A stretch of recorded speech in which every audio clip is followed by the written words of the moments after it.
Welcome to মনুমনের classroom.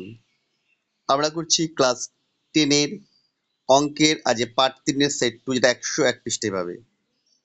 3-এর অথবা বার্ষিক শতকরা বার্ষিক কত সুদ চক্রবৃদ্ধি সুদে 1000 টাকার 2 বছরের সমূল চক্রবৃদ্ধি 2100 টাকা হবে, মানে 12,100 টাকা হবে। নির্ণয় করো। ধরি তাহলে চক্রবৃদ্ধি সুদ a equal to p into 1 plus r by 100 whole to the power n। এর মান হচ্ছে 2100 2100, আর এর মান হচ্ছে 10,000। 1 প্লাস আর বাই 100 আটটা বের করতে হবে। ক্যালকুলেশন করলে আছে 11/10 whole square equal to 1 plus R by 100 এর হোল স্কোয়ার, বা 11/10 equal to 1 plus R by 100। স্কোয়ারটা তুললাম দুদিকে, আর বাই 100 কত হবে? 11/10 মাইনাস 1, লসগু হবে 10, তাহলে উপরে আসবে 10/11/10 মানে 1/10। তাহলে আর ইকুয়াল টু কত হবে? 1/10 গুণ 100, দ্যাট মিনস হচ্ছে 10%। সমাধান করতে বলেছে। এটার জন্য দুদিকে লসগু করে দিলাম, করলে আসছে ওপরে বি আর নিচে আছে x square plus B x, আর ওটা হচ্ছে B by A square plus A B. ওপরে বিবি কেটে গেল, তাহলে হচ্ছে x square plus B x equal to A square plus A B. তাহলে x square minus A square equal to B x minus A B. তাহলে A square plus B square, A square minus B square formula A plus B into A minus B, R B common নিলে হচ্ছে x minus এ। তাহলে হচ্ছে দুটো থেকে x minus a common গেল, পড়ে থাকলো X plus A plus B. দুটো রাশি গুণফল শূন্য, সুতরাং X minus A equal to 0 হলে এক্স ইকুয়াল টু এ, অথবা X plus A plus B equal to 0 হলে X equal to minus A plus B. তা নির্ণয় সমাধান এক্স ইকুয়াল টু এ অথবা X equal to minus A plus B. পরের কোশ্চেনে চলে যাই।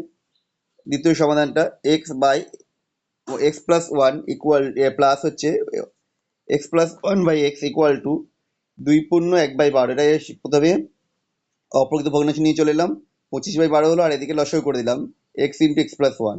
ওপর আসছে এক্স স্কোয়ার প্লাস হচ্ছে x plus one into x plus one, that means হচ্ছে x square plus 2x plus one আসলো। তাহলে ওপরটা যোগ করলে আসছে 2x square plus 2x plus one, নিচে আসছে x square plus x equal two 25/12, বা এক্স স্কোয়ার 25x স্কোয়ার কোনাকুনি গুণ করে বজ্র গুণ করে দিলাম 25x স্কোয়ার প্লাস 25x, মানে এটার সাথে গুণ করলে এটা আসছে 24x স্কোয়ার প্লাস 12 দিয়ে উপাশি গুণ হচ্ছে, বা 24 স্কোয়ার প্লাস 24x প্লাস 12। সবগুলো একদিকে নিয়ে এলে আসছে 25x স্কোয়ার মাইনাস 24x, মানে x square plus 25x minus 24x করলে এবারে শুধু এক্স মাইনাস 12। 12 মানে হচ্ছে 3 4 12, সেটাকে হিসেবে মিল টার্ম করে দিলাম, করলে এটা আসছে x plus 4 into x minus 3 equal to 0। দুটো রাশি গুণফল শূন্য, তাহলে এক্স প্লাস 4 ইকুয়াল টু 0, তাহলে এক্স ইকুয়াল টু কত হবে? -4, আর এক্স মাইনাস 3 ইকুয়াল টু 0 হলে এক্স ইকুয়াল টু 3, পাঁচেরটা। যে দুই অঙ্কের একটি ধনাত্মক সংখ্যার একক ঘরের অঙ্ককে দশমিক ঘরের অঙ্ক দিয়ে গুণ করলে, ধনাত্মক সংখ্যাকে একক ঘরের অঙ্ক দিয়ে গুণ করলে 169 হয়। দশমিক ঘরের অঙ্কের সাথে অঙ্কের ঘর একক ঘরের অঙ্কের দ্বিগুণ, তাহলে একক ঘরের অঙ্ক কত? একক ঘরের অঙ্ক এক্স, দশমিক ঘরের অঙ্ক দ্বিগুণ মানে 2x, তাহলে সংখ্যাটা কত হবে? X plus 10 into 2x, that means 21x। প্রশ্ন হচ্ছে x into 21x equal to 189। সমাধান করলে এটা আসছে x equal two plus minus 3, যে সংখ্যাটা ধনাত্মক, সুতরাং এক্স ইকুয়াল টু শুধু 3, তাহলে এর অঙ্কটা হবে 3। পরেরটা, স্থির জলে নৌকার গতিবেগ 8 কিমি পার ঘন্টা, আর নৌকাটি 5 ঘন্টায় স্রোতের অনুকূলে 5 কিমি আর প্রতিকূলে 22 কিমি গেলে, 15 কিমি আর প্রতিকূলে 22 কিমি গেলে স্রোতের বেগ কত ছিল নির্ণয় করতে বলেছে। স্রোতের বেগ ধরি ঘন্টা x কিমি, তাহলে অনুকূলে বেগ হবে 8 প্লাস এক্স, প্রতিকূলে হবে 8 মাইনাস এক্স এবার ঘন্টা। 15 কিমি সমান্তরাল সময় লাগবে যে 15/8 প্লাস এক্স, প্রতিকূলে যেতে সময় লাগবে 22/8 মাইনাস এক্স। তাহলে 15/8 plus x plus 22/8 minus x equal to 5। লসাগু করে সমাধান করা হলো, সমাধান করলে এটা আসছে 7x plus 296 equal to 64 minus X square equal to 5। সমাধান করলে এটা আসছে 5x square plus 7x plus 296 minus 320 equal to হচ্ছে 0, বা 5x square plus 7x minus 24 equal to 0। মিল টার্ম করলে আসছে 5x square plus 15x minus 8x minus 24 equal to 0। এখান থেকে কমন টমন নিয়ে এটা হলো x plus 3 into 5x minus 8 equal to 0। দুটো রাশি গুণফল শূন্য, তাহলে x plus three equal to zero, তাহলে ফাইভ এক্স ইকুয়াল তিন মাইনাস তিন আসছে, আর five x minus eight equal to zero থেকে আসছে এক্স ইকুয়াল টু 8/5। যেহেতু স্রোতের বেগ ঋণাত্মক হতে পারে না, স্রোতের বেগ হবে 8/5, মানে 1/3/5 কিমি পার ঘন্টা। এ বি সি ডি ক্রমিক সমানুপাতি হলে এটা প্রমাণ করতে হবে।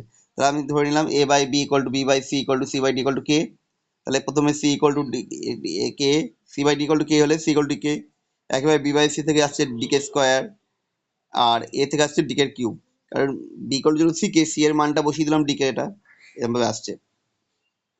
তাহলে এবার বাম পক্ষ লিখে মানগুলো পুট করলাম, করলে যেটা আসছে কমন নিতে হয় প্রথমটা থেকে, ডি স্কোয়ার কে স্কোয়ার কমন নিলে পরে থাকছে কে four plus K square plus one, পরটা থেকে ডি স্কোয়ার কমন নিলে কে four plus K square plus one, মানে D four K square into ফার্স্টের মধ্যে হবে কে four plus K square plus one এর হোল স্কোয়ার।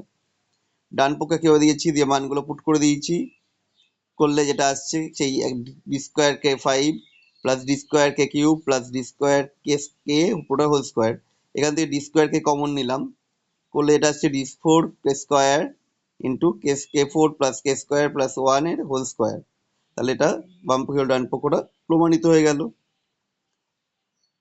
আমাদের ভিডিও তোমাদের কেমন লাগলো অবশ্যই কমেন্ট করে জানিও। আবার দেখা হবে নেক্সট ভিডিওতে।